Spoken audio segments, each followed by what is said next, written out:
Hi everyone. In this video, we will be talking about one of the most fascinating and complex features of life on Earth, that is the cells. But before we do, I would like to take us way back to when I was a little kid. Now, I know that for me at least, I had a great time playing with toy blocks and creating things out of them. I used blocks of different shapes and sizes to make all kinds of things like houses, cars, even spaceships and airplanes. You are probably thinking, what does this have to do with cells? Well, cells are considered the building blocks of life. Like my blocks, cells can come in a variety of shapes and they have different features too. They can also stand alone or they can come together to build something larger. So, let's dive deeper into this fascinating topic of cells. All living things or organisms like you, me, your pet dog, the birds in the sky, the fish in the sea, all organisms are made of these basic units called cells. Take this moss plant, for example.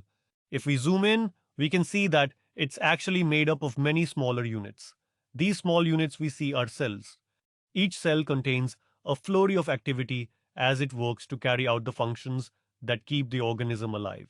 In fact, cells are the smallest unit that can carry out all the tasks necessary for life.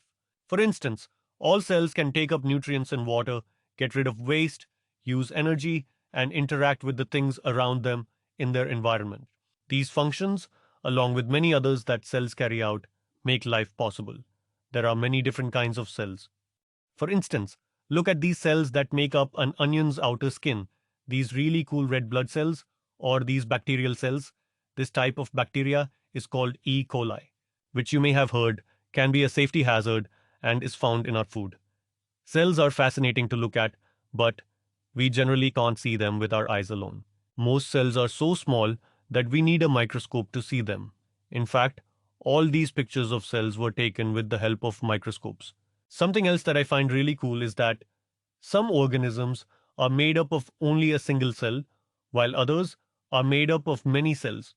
Organisms that are made up of one cell are called unicellular, and organisms that are made up of many cells are called multicellular. The word uni tells us that there is only one cell, and multi tells us that there are many cells. So, an example of a unicellular organism would be the E. coli bacteria that I mentioned a minute ago. Each bacterium is a single cell that's responsible for taking in nutrients, reproducing, and doing all the things that it needs to stay alive. So, an example of a multicellular organism would be you, me, or any other organism that you can see with the naked eye. And the cells of multicellular organisms are often specialized to carry out specific functions. So, for example, some cells help the organism absorb nutrients, while others transmit information or defend against bacteria and viruses. So, going back to our comparison between building blocks and cells, specialized cells are like different building blocks of different sizes, shapes, and colors. And these different blocks can come together to build something larger, like this airplane here. Similarly, cells with different structures and functions come together to make something larger, an organism like this adorable kitten right here. So, to sum up cells and organisms, today we learned that cells are the smallest unit of life. We talked about how all organisms are made up of cells and that organisms can be unicellular or multicellular.